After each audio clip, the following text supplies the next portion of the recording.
জেলার তরফ থেকে এবং কানলা বিধানসভার সকল কার্যকর্তাদের তরফ থেকে আমরা জেলা স্তরের কার্যকর্তারা আমরা বসে একটা সিদ্ধান্ত নিয়েছি যে আমরা আজকে জেলা স্তরের কার্যকর্তারা সারা রাত থানায় থাকবো।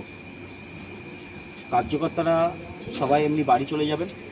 কালকে সকাল 9টায় আমরা কানলা থানা ঘেরাও করব আমরা এই আইসির বিরুদ্ধে।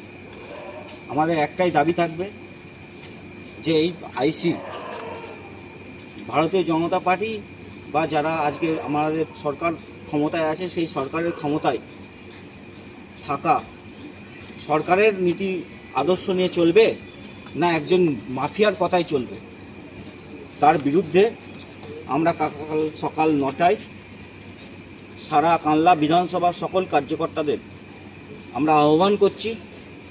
কানলা থানায় আমরা আসব এবং এই আইসির আমরা ঘেরাও করব যতক্ষণ না আইসি এখান থেকে পদত্যাগ করছে।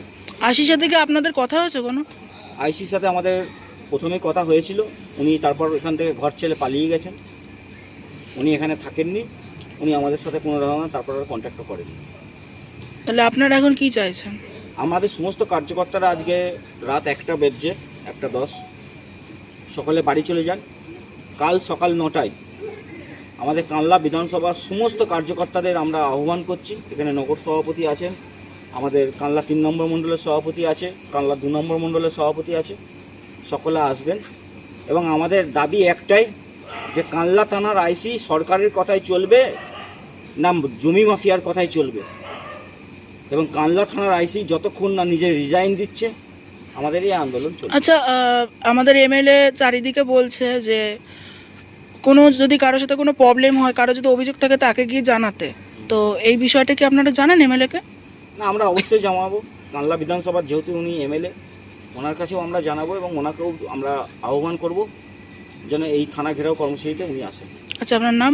আমার নাম সুমন ঘোষ, বাড়ি? জেলা সাধারণ সম্পাদকের দায়িত্ব আছি। আমার সাথে মণ্ডলের সভাপতি ডালিয়াদি, আমাদের